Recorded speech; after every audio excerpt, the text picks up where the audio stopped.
Good Thursday morning. Millions back on alert for the newest round of severe summer weather. More storms, more flooding, more heat. It's July 23rd. This is Today. Battered. Tropical storm Bertha pushing toward Texas after crashing ashore in Louisiana. The Gulf Coast hammered with heavy rain and high winds. Drivers trapped by the rising waters, while another flood emergency plays out in West Virginia. We don't have an exact number, but we are concerned about fatalities. And a dangerous heat dome expands to a large swath of the country. Some areas set to face triple-digit temperatures through the weekend. Al is here with your full forecast. Dignified transfer. President Trump honoring 4 U.S. service members killed in the war with Iran. It's one of the hardest things to do as a president. Overnight, the escalating conflict expanding to another crucial waterway in the Middle East as gas prices here at home push even higher. We are live in the region and at the White House. Deadly encounter. A fatal police shooting of a man on a Wisconsin street caught on camera. An investigation launched amid growing protests from community members demanding answers. We'll have the very latest in a live report. Shifting tides, the FDA kicking off a closely watched meeting today on the future of peptides, the popular compounds touted by some as a miracle treatment for aging and injuries, but their benefits unproven. We'll have everything you need to know. Those stories plus Sharky Summer. It has the most juvenile white sharks of anywhere in the world. Our inside look at one of the most active seasons on record. This morning, the rise in shark encounters and what could be drawing them very close to popular beaches on both coasts. And grin and bear it. Do not be afraid to wear shorts to the office. Hard no. I'm not a fan. We are boldly stepping into a big debate. Is it okay to wear shorts to work? The fashion showdown dividing offices across the country. Today, Thursday, July 23rd, 2026. From NBC News, this is Today with Savannah Guthrie and Craig Melvin. From Studio 1A in Rockefeller Plaza. Good morning. Welcome to Today on this Thursday morning. Thank you for starting your day with us. I'm Willie Geist alongside Chanel Jones. We're in today for Savannah and Craig. Good morning. The debate is raging about shorts in the office. We're going to get into it a little bit later. I say no. I don't know. It depends on the job and who you are, but for me, it's a no. So far, everybody in our building has said no. But we'll see. Maybe Joe Fryer will change our minds a little later. I suspect he might change a few minds. But first, our top story. Tropical storm Bertha on the move down in the Gulf. Big waves, bands of heavy rain and gusty winds closing in now on Texas after causing major damage in some Gulf Coast communities. The storm surge encasing these vehicles in sand on Dauphin Island, Alabama. Here's a closer look at where Bertha is headed. A second landfall expected near Galveston today after the storm roared ashore in Louisiana yesterday. Meanwhile, nearly 20 million people in other parts of the South also on alert for heavy rain and possible flash flooding. Al has the full forecast, but we begin with NBC's George Solis in New Orleans. George, good morning. Hey, Willie, good morning. You can see things much calmer this morning after Bertha turned to shore yesterday afternoon, but the storm's still packing a punch, bringing some wind, rain, and some flooding. And this morning, Bertha continues to impact the Gulf Coast. This morning, Bertha making its presence felt. The second named storm of the season, pushing west along the Gulf Coast, bringing wind, rain, and rising water to multiple states, along with wild waves. An oil rig off the Texas coast capturing this glimpse of Bertha's power. Storm surge trapping vehicles in sand on Alabama's Dauphin Island and flooding nearby streets too.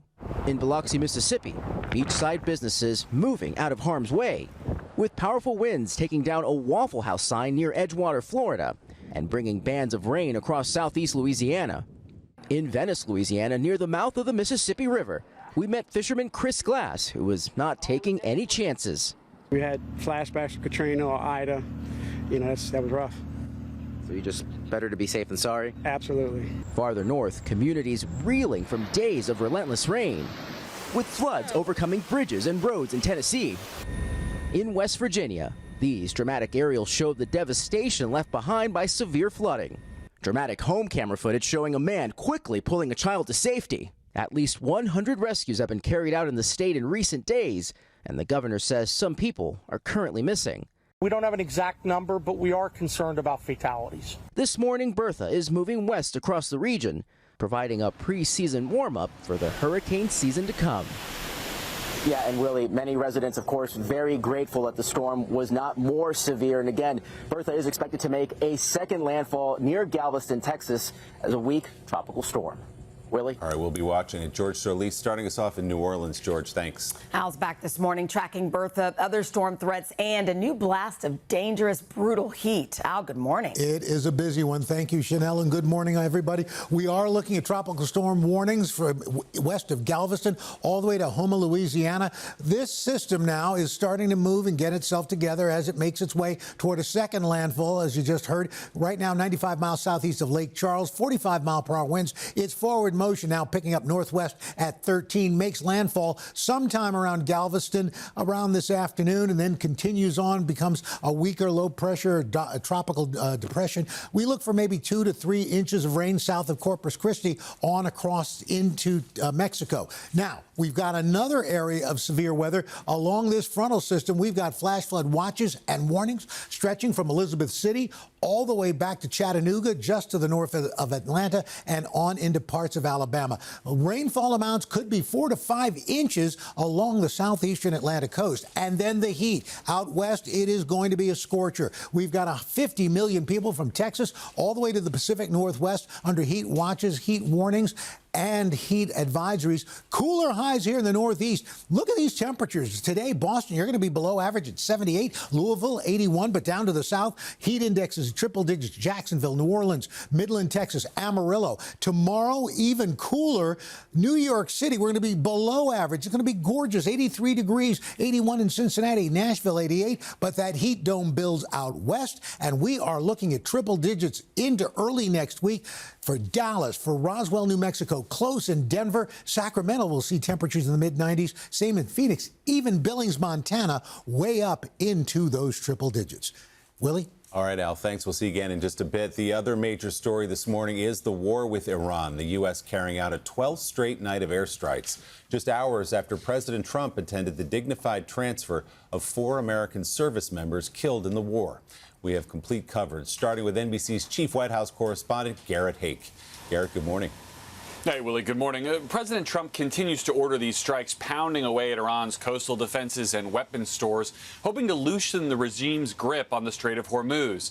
But yesterday, the true cost of this months-old war came into public view in a way that it rarely does, with the president joining grieving families in welcoming home the remains of their sons and daughters. The highest cost of the Iran war on stark display at Dover Air Base. President Trump participating in the dignified transfer of the remains of 4 American service members killed in the conflict in the last week. It's one of the hardest things to do as a president, but has to be done.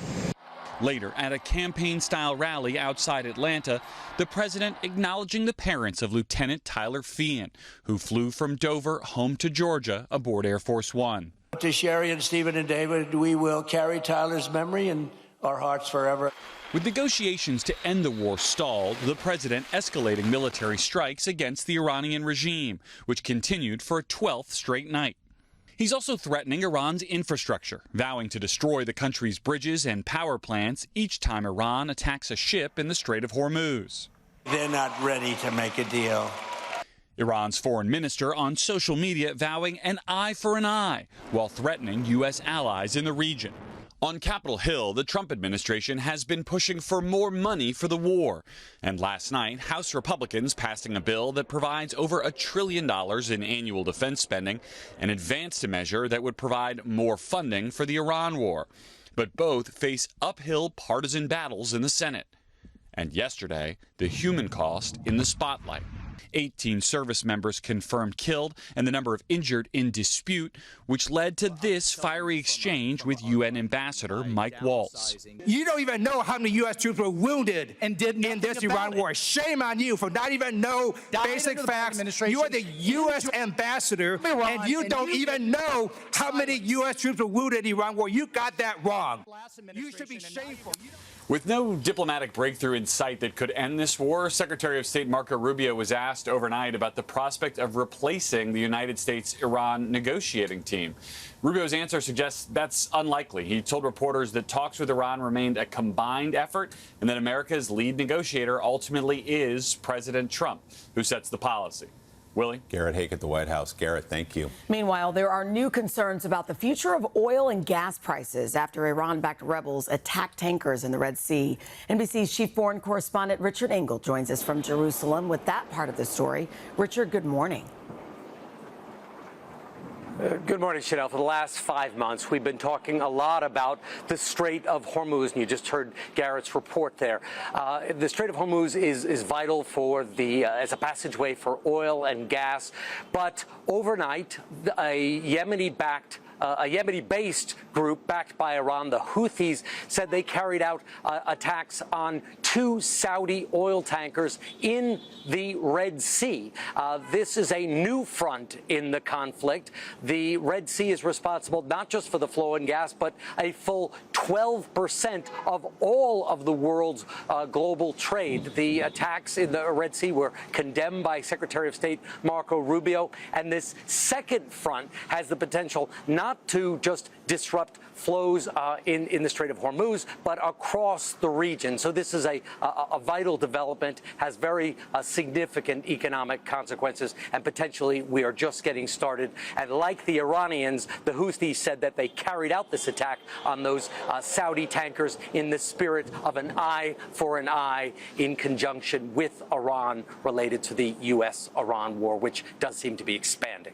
Absolutely. All right, Richard, thank you. Let's bring in NBC's chief business correspondent, Christine Romans, for more on the impact of gas prices here at home. Christine, good morning. Good morning. So we just heard from Richard a new front that right. a large percentage of the world's oil flows through the Red Sea. So cost of living was already too high for most people in this country before the war, but how much worse has this war made it? There are financial costs on American families for this war, indeed, and you've got oil prices overnight spiking again. And remember, the U.S. has been releasing emergency supplies for some time from its emergency stockpiles of oil to try to keep a lid on oil prices, but now that stockpile is the lowest since 1983. So the financial costs here, gas prices up 37% from before the war began. So you've got gas overnight at $4.09. That's a lot more than $2.98. You put it all together between gas and military costs, groceries, higher interest rates, raising mortgage rates to the highest in almost a year, and transportation costs, especially for things like diesel. By the way, diesel is a big is distilled and refined in Russia, for example. There are 2 big wars going on right now, and the potential for a hurricane season in a few months here. So it's really hard to predict where gas prices are going to go. But right now, all of that progress made in June is over, and you're back at late May levels for many of these oil and gas prices. All right. Thank you, Christine. All right, Christine, thanks so much. All right, also this morning, an investigation is underway after a fatal police shooting caught on camera in Madison, Wisconsin. Authorities saying it happened during a struggle between a veteran deputy and a man with a knife. NBC's Shaquille Brewster joins us with that story. Shaq, good morning. Good morning, and you see now a makeshift memorial is blocking the intersection where this shooting took place after we saw some protests extend into the night. All 4 officers who were on scene during that shooting have now been placed on administrative leave, which is standard procedure as an investigation is underway. And we must warn you, the video of the incident that you're about to see is disturbing.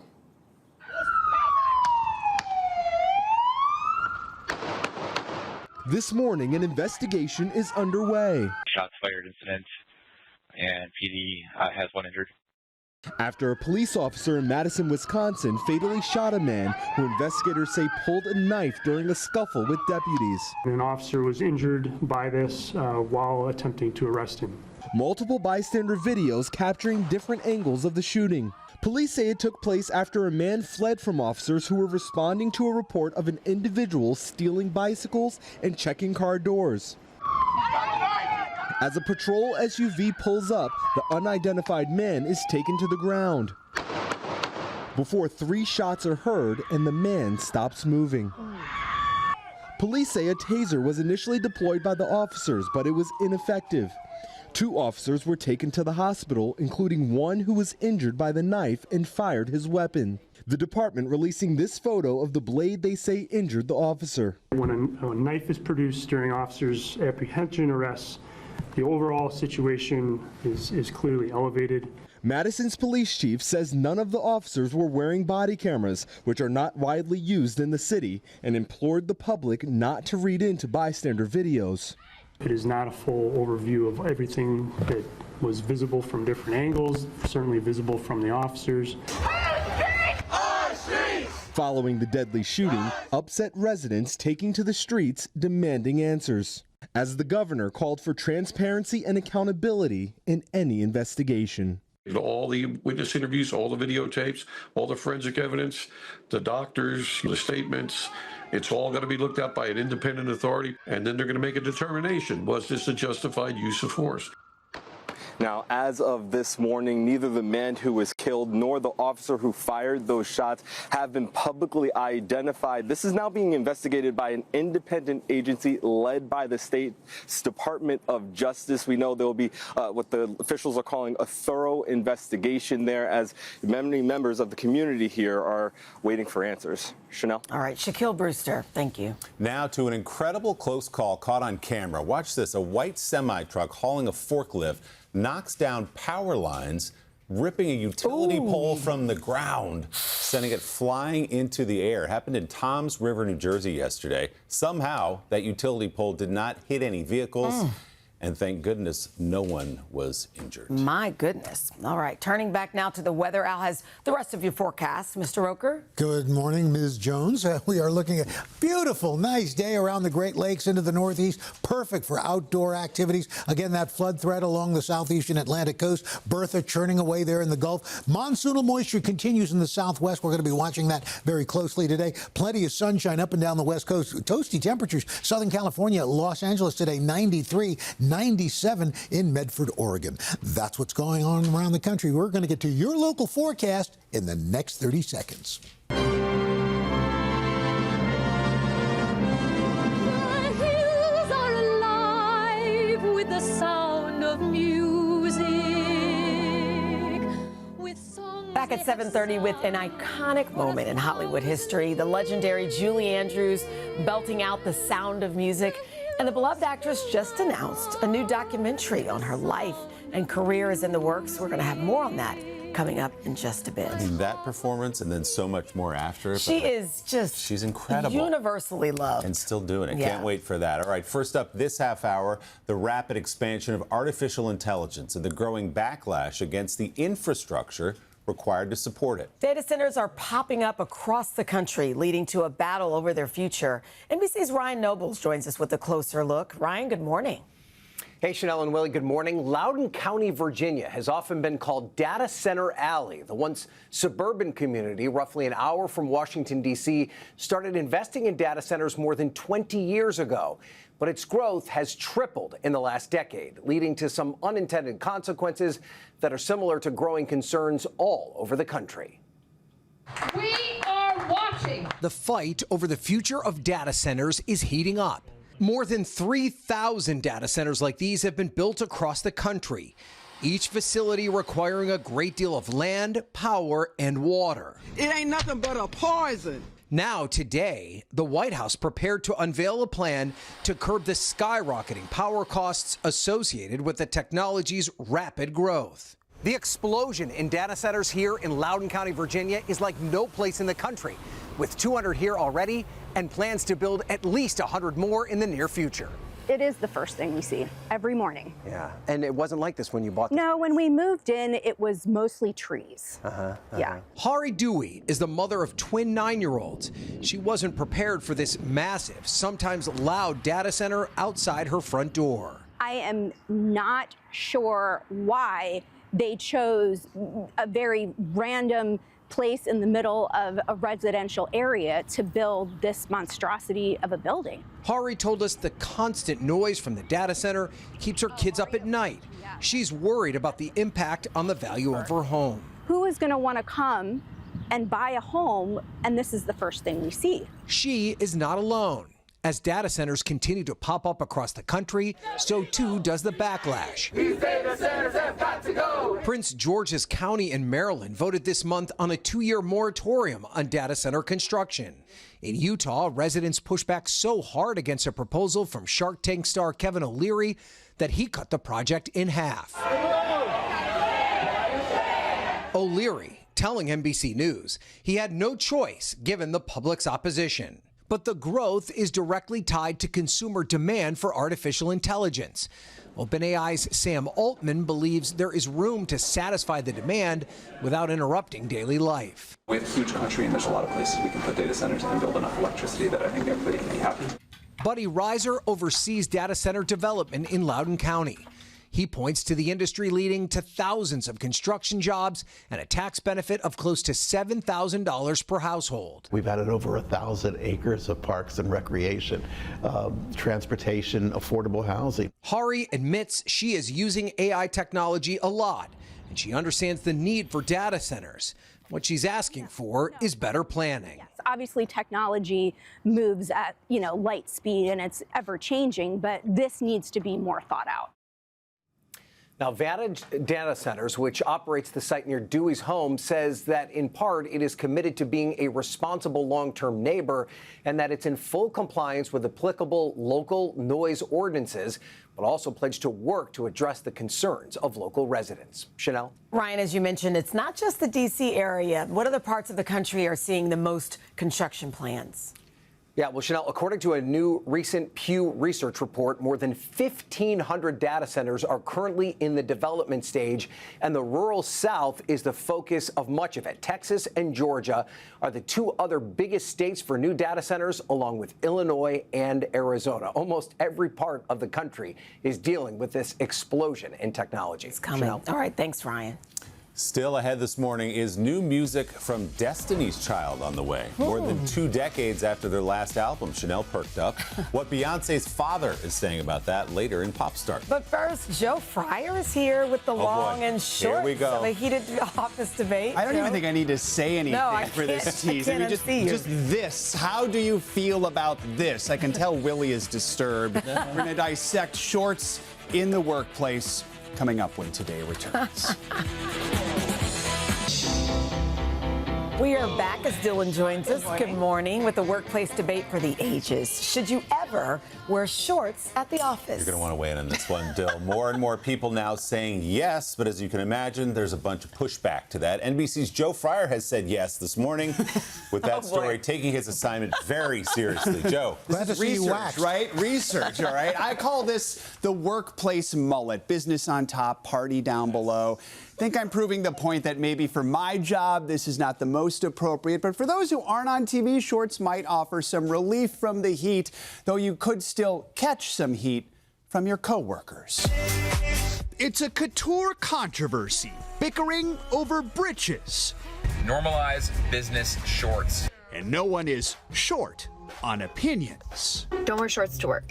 It's not business casual. With summers heating up, some companies are shedding their dress codes, letting workers show a little leg. I want to free the knee. The goal is to increase comfort and perhaps cut back on air conditioning to save energy, a trend that prompted the Gothamists to ask, is this the summer New Yorkers should all wear shorts to the office? I wouldn't do it. Yes, the longer the better, though. Hard no. I'm not a fan. Here on Today, we've also entered this Bermuda's Triangle. Is it okay to wear shorts to work? I think it depends on the material, right? Yes. Like if the shorts are kind of fancier shorts. The New York Times even highlighting Tokyo's new policy that allows men to wear shorts. The debate there is centered on a hairy situation, what the Japanese media has dubbed leg hair harassment. Your colleagues don't necessarily want to see your hairy legs. Samuel Hine is senior men's style editor at New York Magazine.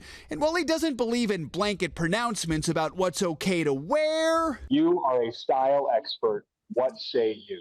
In general, in almost every situation, I think I'm a no on shorts in the office. There are more considerations here about what to wear to the office than pure comfort. I think that dressing up is important. A recent Bloomberg poll of clients in the business world shows only 45% find it appropriate to wear shorts at work. Critics call the looks unprofessional, with one saying, AI is taking all our humanity. All we have left is pants. And yet, at this year's Milan Fashion Week, Ralph Lauren and Thom Browne were among the many brands pairing shorts with dressier fare. Designer Rick Owens is selling these knee-length looks, marketed as work shorts. Do not be afraid to wear shorts to the office. Perhaps it was inevitable with the rise of casual Fridays, the popularity of athleisure, and the comfort of work from home. Still, the shin shaming is not going away. Shorts are never appropriate for work. A debate that's not ready to go out of style. If you are going to wear shorts at work, Samuel Hine says that a tailored short that hits maybe just above the knee is most appropriate. Nothing shorter than that. Maybe a longer, flowier short that reaches just below the knee. Looking online, there does seem to be universal agreement that if you're in a traditional office setting, no cargo shorts or jorts at all. It depends on the job. Yes, absolutely. Like our crew, they wear shorts, but they're outside. They're doing stuff. They come back in and forth. That's different. Postal workers outside. Yes. But in just, I guess, the main office, what? Well, I feel most liberated. I mean, it is kind of refreshing on a hot summer day. I think this is it. This is my new look. The AC is jacked up so high in most offices. I feel like you don't really need to use the excuse that you're If you're that hot, just wear a kilt. You know? I mean, what the heck? Ooh, then you really get a breeze. Exactly. Most people aren't going to Milan Fashion Week. That looks great on those models, but the rest of us are kind of normal. Yeah, I mean, then you go to Bermuda, that's what they wear in offices. The Bermuda shorts. Bermuda shorts. All right. We're in America. I think we've settled it, Joe. Have we settled it? Yes. The answer Our is opinion. Pants for Joe. Pants for Joe. Pants for Joe. Get this man some Say slacks. yes to the knees. All right, Joe, thanks so much. No to the knees? Al, we need some shorts today? Well, depending on where you are, yes, indeed. Well, look at this. Let's look at the weekend ahead. It's going to be a gorgeous day throughout the Great Lakes into the Northeast. Unfortunately, heavy rain along the southeastern Atlantic coast. Rain for the midsection of the country. Very hot out west. Shorts there, especially if you're outside. By Saturday, record highs in the mid-plains. Another beautiful day, Great Lakes Northeast. More rain in the southeast. West coast looking great. And then Sunday, storms possible in the Northeast and the Great Lakes. Heat wave really getting itself together. Midsection of the country out west looking beautiful as well. That's what's going on around the country. Here's what's happening in your neck of the woods. That's your latest weather. Hashtag PSSP. Yeah, I'm glad you're back. I only have to do one job this morning. Exactly. Yeah, but I got your PSSP this morning, and this one was just announced. A documentary about beloved actress Julie Andrews is set to be released next year.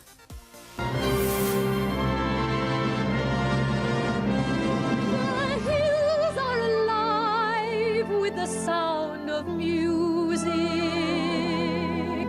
with songs they have sung for 1,000 years.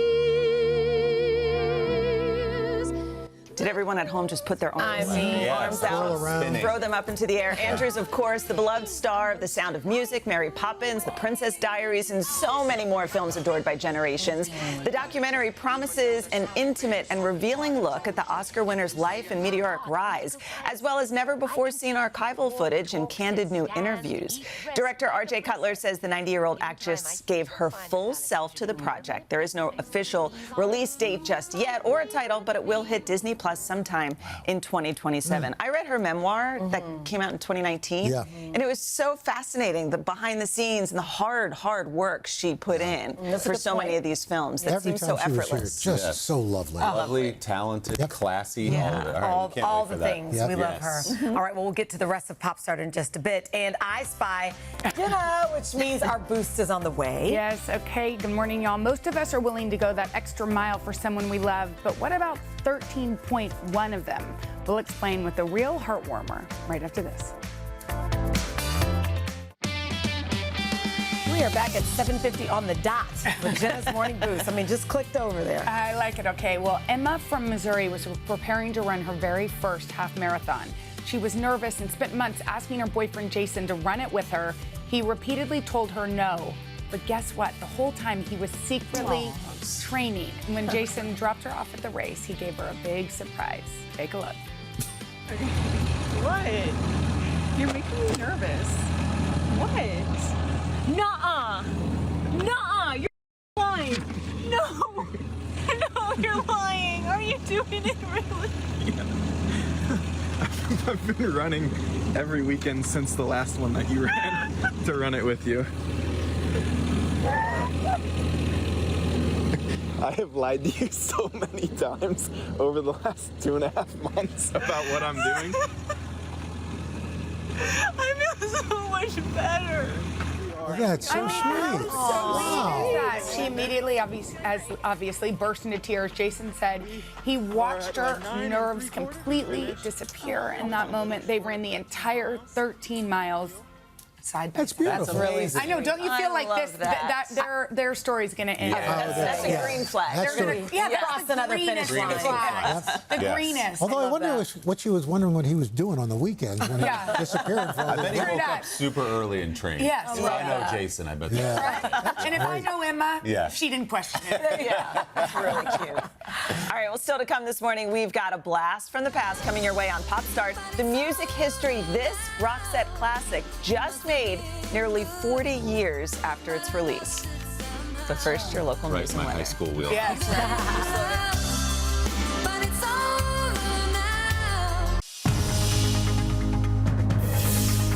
It's 8 o'clock on Today. Coming up, landfall. Tropical storm Bertha slamming millions along the Gulf Coast. It doesn't take a major hurricane to do major damage. Bringing powerful winds, heavy rain, and rising floodwaters to several states. Al's got everything you need to know. Then, Pep Talk. The FDA holding a closely watched meeting today on peptides. From treating injuries to aging, how the popular injectables have become all the rage, but how effective are they? The details straight ahead. And Shark Tales. It's going to be a sharky summer, and this is what we keep telling the public. Amid one of the most active seasons on record, we'll take you to a hot spot for young great whites. A first-hand look at what's drawing them closer to shore and what's being done to keep swimmers safe. All that, plus Love Actually on tour. Kylie Kelsey recreates a classic. Now number 5. I never wanna hear you say. Woo! And Christmas in July. The Rockettes are here live with a big announcement today, Thursday, July 23rd, 2026. Visiting the Today Show from Napa, California.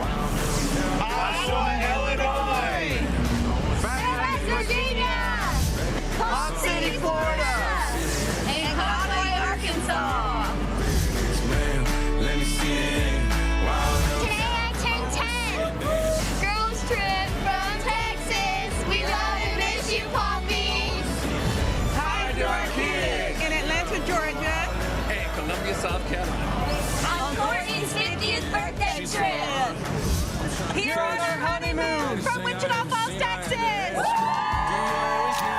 Great looking crowd again today on the plaza. The weather is beautiful. We can't wait to get out there. We appreciate you being with us on this Thursday morning. Savannah, working hard, filming the very first episodes of the big Wordle game show coming here to NBC next year. Craig enjoying a little family vacation. Now that Savannah's the Wordle expert, the other day I texted her and complained that the word was too hard and it wasted my day. And she's like, dude, I don't pick the words. Exactly. You know. Are you still playing Wordle? I am, yeah. Wow. It's like a nice little break. No, it is. We used to have a thread out, remember? Yeah. And Dylan, we all did it, but maybe we should do it again. Get back in into it. it. Yeah. All right, looking ahead to tomorrow, guys, we are hitting the road with the police. A first-hand look at the new ways they're patrolling for unsafe behaviors, what you could be doing behind the wheel to get their attention, and how to handle things if you're pulled over. A must-see for every driver tomorrow. But right now, we will turn to your news at 8. We begin with Tropical Storm Bertha, the dangerous storm making landfall east of New Orleans with drenching rain and winds up to 45 miles an hour. This morning, Bertha pushing west along the Gulf Coast,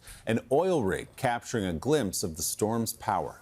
Let's check in with Al for the latest on Bertha and the threat of flooding in the Carolinas. Hey again, Al. That's right, guys. So we are watching it now barreling toward the Texas coastline. That would be its second coastline landfall. And as we make our way there, you can see our little, let's see, Mary in the weather office. You're going to have to advance this because it's not going. There you go.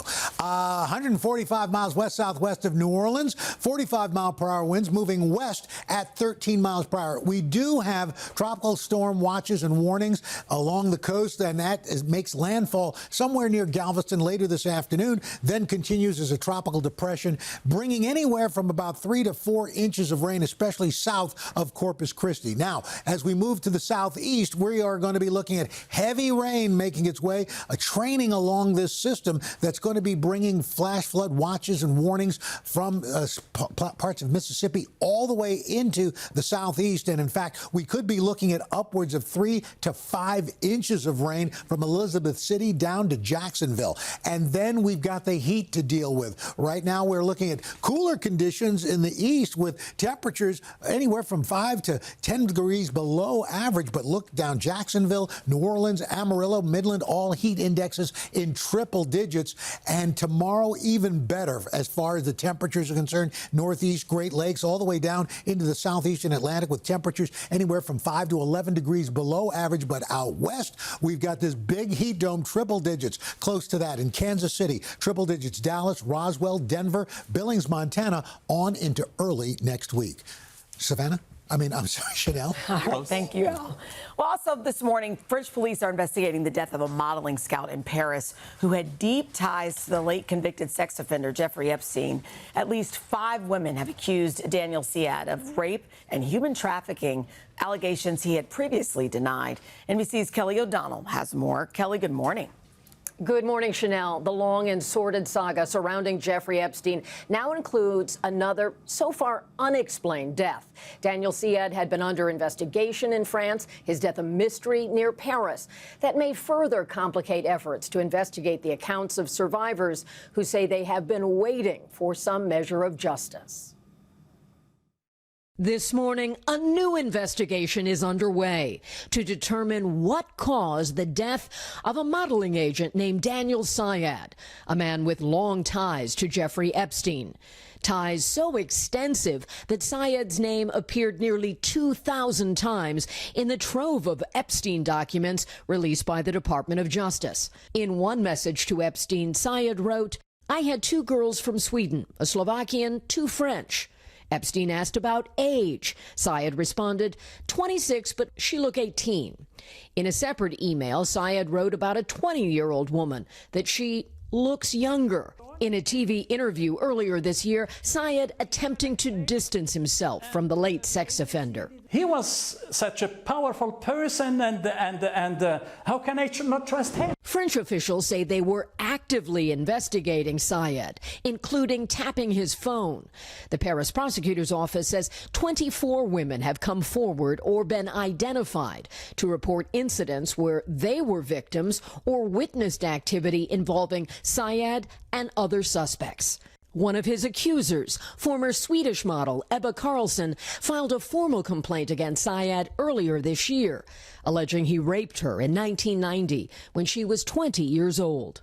We still haven't had any justice served. A lawyer representing a number of Epstein survivors who say it was Daniel Siad who linked them to Epstein are shocked and find it regrettable that Siad's death closes a door in the investigation before officials were able to interview him. Siad's body was discovered at his home near Paris Monday.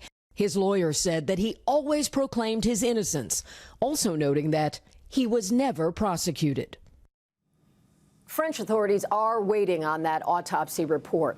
Siad's lawyer says that if the examination finds the cause of death was natural, then he suggests the death may have been hastened by the, quote, stigma cast upon him. Chanel? All right, Kelly, thank you. To some health news now. If it seems like everybody's talking about peptides these days, it's no coincidence. They're being promoted by wellness influencers and podcasters as treatments for everything from injuries to aging. And now an FDA panel is meeting to discuss whether to make them easier to get. NBC News medical contributor Dr. Natalie Azar joins us with details. Dr. Azar, good to see you. See you too. Let's start with the 101 class. For the uninitiated, and I include myself, what exactly are peptides? Yeah, this definitely is Biology 101. So peptides are made up of chains of amino acids. Peptides themselves are the building blocks of proteins. As we know, they have a lot of super important functions in our body, from metabolism to muscle growth and tissue injury and repair. Many of them occur naturally in the body, including things like insulin and GLP-1, oxytocin, endorphins. But then we have the synthetic ones that are FDA approved, most famously GLP-1s, the ingredient, for example, in Ozempic, Wegovy, as well as insulin. So this meeting is a 2-day meeting. What the purpose of the meeting is to see whether or not the FDA should loosen restrictions on these peptides to allow compounding pharmacies to make them for individuals who have a prescription. The proponents say people are getting them already on what's called the gray market, meaning they're getting them on the internet, they're getting them imported, and they say if you have some regulation with a prescription, it's safer. Critics say there's not enough data on safety and efficacy, and if you allow compounding pharmacies to make them, it gives the appearance of safety, and we may not be there yet. I keep seeing it all over Instagram, like ways to stay young and just get this injection and that injection. So which 7 peptides are actually being discussed? Right. And is there any evidence right now that they work? That they even work. So we're going to show our viewers this list. It's, you know, I mean, there's a lot of letters. None of these names you may necessarily recognize. And again, what the FDA is saying here is that we don't have enough rigorous clinical trial data to support their use for their intended purposes. They say that a lot of the research is small, that is done in animals, for example, and that evidence is anecdotal. And I think one of the important things, too, is that they're looking at some of these peptides and they will be discussing them for approval for conditions that the masses really aren't using them for. So there's a little bit of a disconnect there. I think you can kind of sum it up and say maybe that the peptide enthusiasm has outpaced the science, but I have some colleagues who do prescribe them, and they say for some intended uses, there is some data, and that they have seen good results. So there's definitely a bit of tension there. As always, trust your doctor more than you trust Instagram ads. Absolutely, and I think, listen, at the end of the day, because these things have not yet been really regulated or so rigorously studied, if you are going to do this, please do it with a provider who is knowledgeable and can really guide you and monitor you for potential side effects. We don't know long-term effects of these yet. Always good advice. Dr. Azar, thanks so much. Good to see you.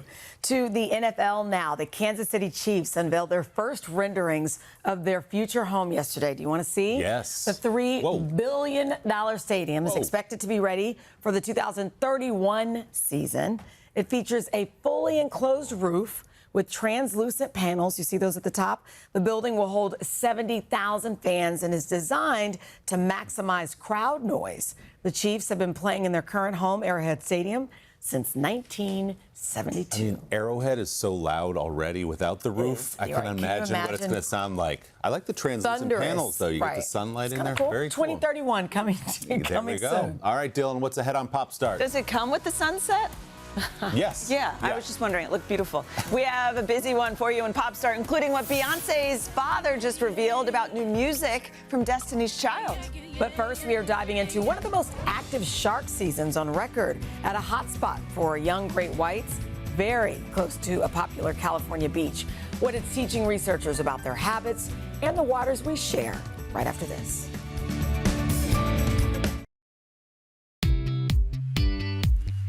We are back at 8:15 with our Shark Watch series. Yeah, this season has been a very busy one on both coasts, and now new research is revealing more about the habits of great whites and how our actions in the water could pique their interest. NBC's Liz Kreutz is in Los Angeles with that story. Hey, Liz. Well, hey guys, good morning to all of you. Experts with Cal State University Long Beach's Shark Lab say this summer is expected to be one of the most active shark seasons on record. They took us to one nearby shark hotspot. We're just feet away from these massive ocean predators. We saw young kids enjoying that very same beach. But researchers tell us it's more common than we think, and actually not something that we need to be so scared of. Just off the Southern California coast, a bird's eye view reveals this. It's right in front of us, about 30 feet up ahead. There's a dark shadow there. See it? All around us, juvenile great white sharks. There she is.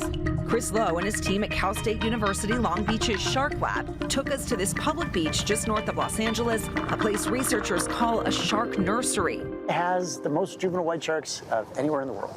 Here, these young predators are sharing the waters. So far, we've seen about half a dozen sharks swimming all around this area, and you can just see how close we are to this beach. There's a summer camp going on right now. It's an alarming sight to some, but for Lowe, encounters like these are an ordinary occurrence. And this summer, experts are seeing even more. It's going to be a sharky summer, and this is what we keep telling the public. This shark surge driven by an El Nino weather pattern warming up ocean waters and expected to increase the number of shark sightings across California by more than 100% this year. Still, Lowe says shark attacks are not expected to rise. What we are trying to explain is why do we have so many encounters and no bites? In fact, their research shows humans and sharks are swimming together 97% of the time and still rarely attack. As you can see in this close encounter from earlier this week, as a 10-foot shark swims next to a group of children. Why do you think we as the public think that sharks are out to kind of attack us, see us as prey? Well, you know, so that started with Jaws. You're going to need a bigger boat. Sharks have become such a critical part of our summer culture, like baseball, apple pie, 4th of July, and sharks. It's deep.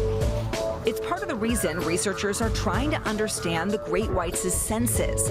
So I'm doing the swimming playback one more time. For the past 2 years, the Shark Lab has been studying how the animals hear and what they're drawn to. Their initial findings reveal the apex predator is most likely to swim toward the splashing sounds of humans swimming, as opposed to the sound of surfers or kayakers. But when they get close, they tend to lose interest. We've actually seen sharks swim up behind swimmers, get within maybe 3 feet of them, and then actually just turn away. So it's almost like they didn't know what it was. They get close and they go, well, that's not anything I should be worried about. If you're saying sharks don't see us as prey, why then do we see them attacking humans? So we don't really know why sharks occasionally bite people unprovoked. They either think of us or mistake us as food. But the other possibility is they are defending themselves. What we do know is it's incredibly rare. The team is working year-round to learn more about these mysterious swimmers. Here we go. Here we go. Using tools like this underwater microphone to keep track of sharks they've seen before. So they'll be able to go back and see where it's traveled, where it's been. Exactly. You just captured a data point for us. Fun. You're welcome. Yeah. And if they're lucky, they'll even get some new visitors. All right, we got one. We're gonna see if we can tag this one. It's been pretty jittery. Allowing researchers to track more sharks. Keep coming, keep coming, keep coming. And get valuable insight into their behavior. We got one. Do you think some of them realize what you're doing? They probably do.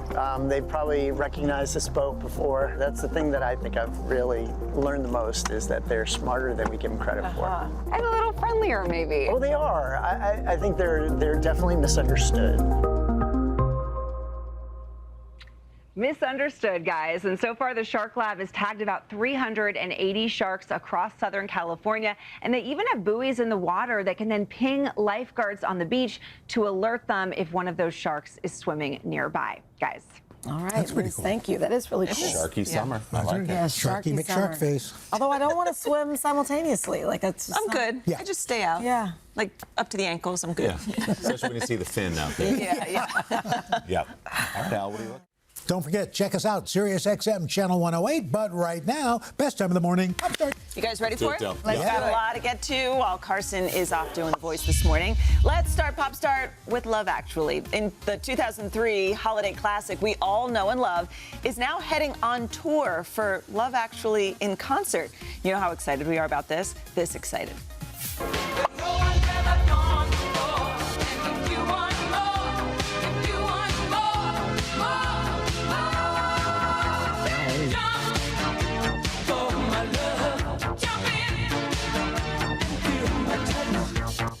Any reason to show that clip. Yeah. This is actually actually really cool. A live orchestra will perform the film's soundtrack in sync with a full screening of the film. The tour kicks off November 16th in Washington, D.C., and will head to 30 cities. Tickets go on sale tomorrow. Just some early holiday magic for you. That's fun. As long as they play like Christmas is all around us. Yeah, right? Didn't you do that with Jaws? Didn't you see like a? Oh yeah, I did. Yeah, for the 50th anniversary on the beach. And they had a 70-piece orchestra. I also saw it with Back to the Future. Yeah. They did that as well. It's really, really cool. So are you going to Love Actually? Wow, look at the time. I would love to think it would be. I'll go with you. Going. It sounds awesome. Yes. Yeah. All right, next up, the Backstreet Boys. Hit it. Do you guys remember when one of the boy band's biggest hits was part of a hilarious Brooklyn Nine-Nine scene? Yes. Detective Jake tries to identify a suspect in a police lineup based on their karaoke rendition of I Want It That Way. Number one, could you please sing the opening to I Want It That Way? Really? Okay. You are my fire. Number two, keep it going. The one desire. Number three. That's fun. Well, now, guys, on her podcast, Not Gonna Lie, Kylie Kelsey recreated that famous scene with none other than the Backstreet Boys themselves. Check it out. Number one, can you please sing the opening to I Want It That Way? Really? Okay. You are my fire. Number two, keep it going. The one desire. Number three. Believe when I say. Four. I want it that way. Tell me why. Ain't nothing but a heartache. Tell me why. That's pretty good. That's I good. feel like we need our We could TikToks. try it. Yeah. You want us to be number one? Should we all try it? Do you want to be number one? No, move on. All right. We'll quickly move on to Destiny's Child, the band that propelled Beyonce to stardom with hits like this.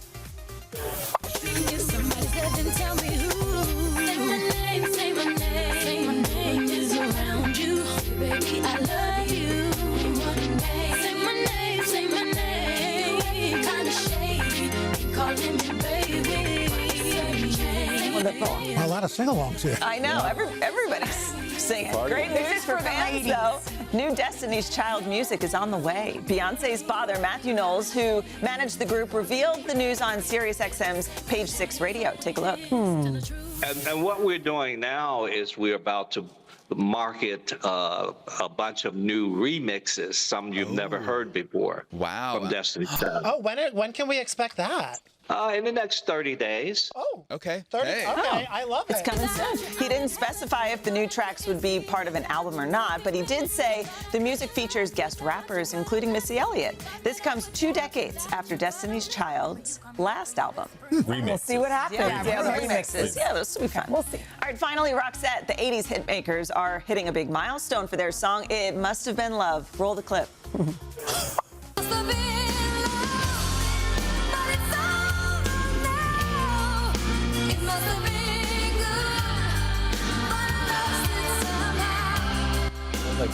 That power ballad featured on the Pretty Woman soundtrack has made it into YouTube's 1 billion views club. It comes nearly 4 decades after its release. Now, the 1 billion views club is an official playlist of music videos that have crossed the 1 billion views threshold. Oh, these are fun. Let's see. Including Psy's Gangnam Style. Oh, yeah. Taylor Swift's Blank Space, Justin Bieber's Baby, and Shakira's Waka Waka. Nice. First done by Fozzie Bear.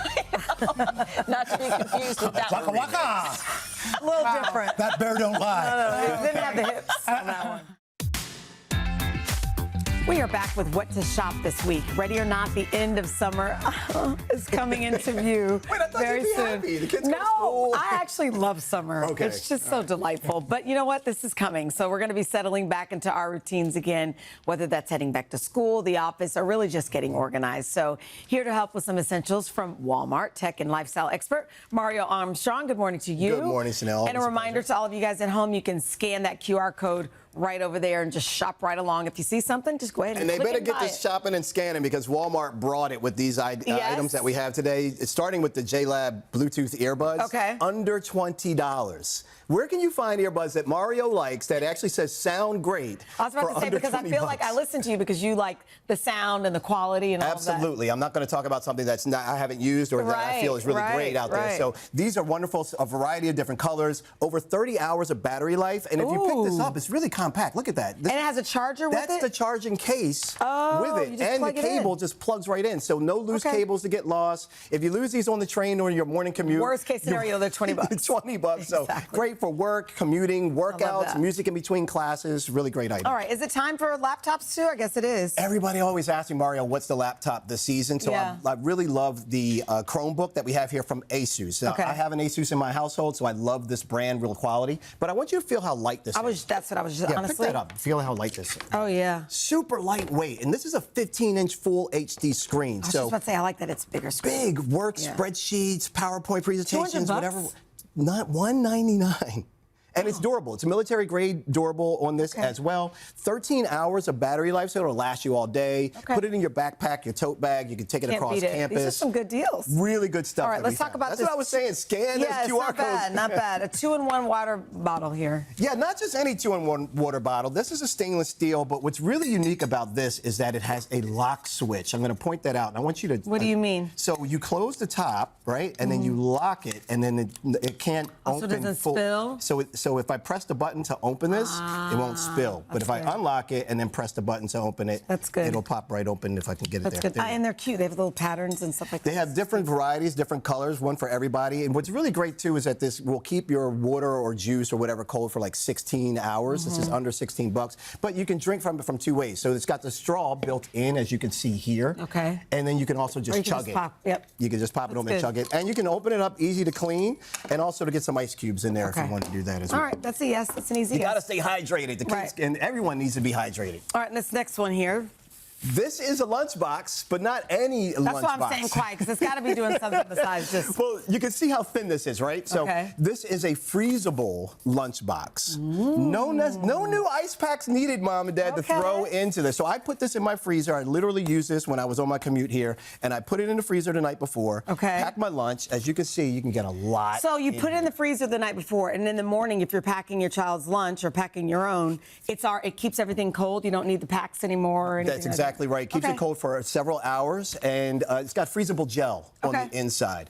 And so it packs a lot, too. Food, snacks, drinks, and it's upright. So that's going to help with, like, spillage. Or I had my water bottle in the actual pack. And then I like the utensils in the front. It's got a pouch, so you can put utensils or napkins or things there as well. Good deal, good deal. Okay, last but not least. Oh, the eye patch. This is for everyone. Well, because I love a good eye patch. You need a good eye patch to give you that perk you up in the morning. Which ones are these? Talk to me. Or the afternoon. So this is Patchology. And this is the Perk Up brand. You get for 4 of them for $8. So this is a great care package. Maybe send it to a college student, but also for yourself. You know what I like to do? I put them in the fridge. That's what I did. In the morning. In 5, I put them in the fridge, put them on for 5 minutes. I get puffy eyes. So this reduces the look of that puffy eye, brightens up those tired-looking eyes as well. It's infused with some ingredients, like it's got green tea, white mulberry in there, and other antioxidants. So a really great pick-me-up that makes you feel good and look good. Exactly, right before you leave the house in the morning. Look, we're all getting ready to head back into it, so long hours are probably up ahead, so let's get ready. Thank you, Mario.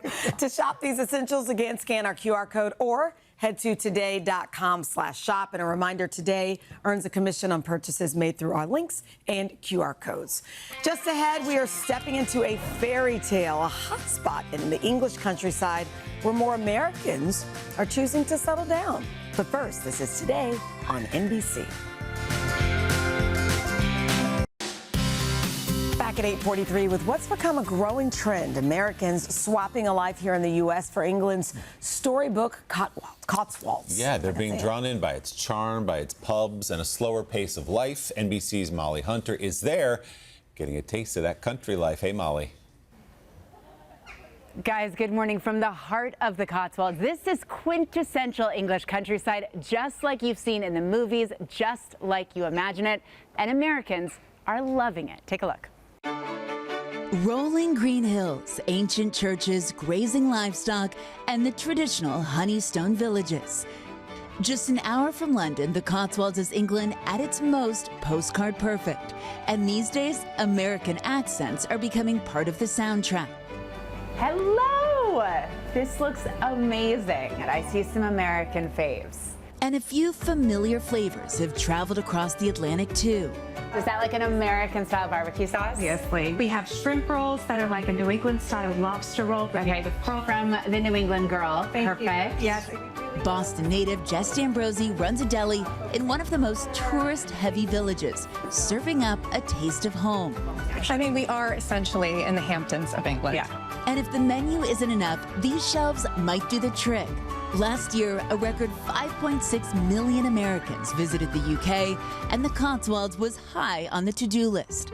Tourists chasing that countryside photo in the land of Downton Abbey and Jane Austen, and celebrities seeking a discreet slice of dreamy old England. But for some Americans, a weekend in the country is turning into something a little more permanent. When you're talking to American buyers, what are they looking for? The quintessential Cotswold house. Okay. So they want that sort of period charm, the honey-colored stone. For American interior designer and longtime expat Leslie Cook, keeping the old world charm is essential. What is happening here? This is a project, very Cotswold.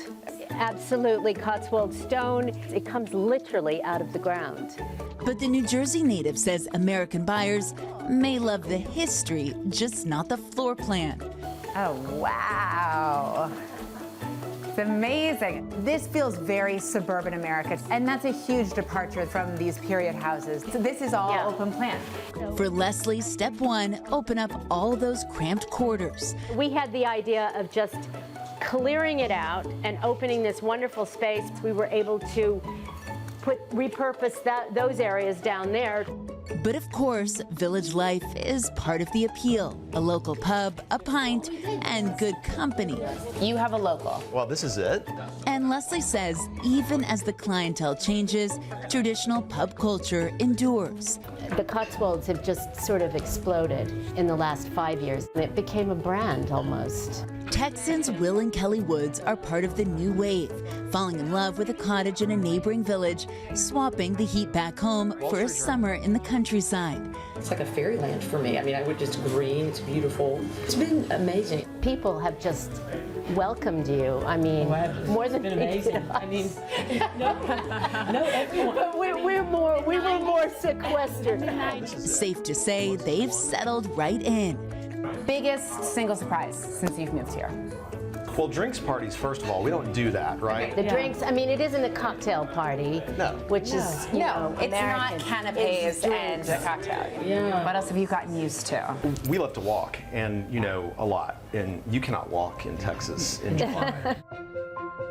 And here, forget driving everywhere. You can walk to friends or even a woodland pub crawl. Thousands of miles of footpaths, public right-of-ways that connect village to village. Hello! And to see what life here really feels like. What a beautiful house! Welcome to the Cotswolds. Oh my gosh, it smells so good. Thank you. I'm cooking up a storm. Life out here is about slowing down, stopping to smell the flowers, some sparkling wine, and fresh greens from the garden. And to top it all off, all right, here we go. Oh my gosh, such a good Boston girl. I love it. A little New England-style grilled lobster. And I really do feel very privileged to be here. I can't get enough of it. As the sun sets over the Cotswolds, it's easy to see why so many Americans are falling for this little corner of England. Cheers. Thank you so much. Thank you for coming. Welcome to the Cotswolds and bon appetit. All right, guys, I have your itinerary from New York, a short flight over to London, a very quick, very beautiful train ride out to the Cotswolds. It is so buzzy, such delicious food, so much to do. I'll meet you right here. Sold. Oh, yeah. I'm sold. Good life if you can get it. See some of those stones that come out of the ground? I know, right? Those original stones, right? Beautiful. Very cool. All right. All right, thanks a lot.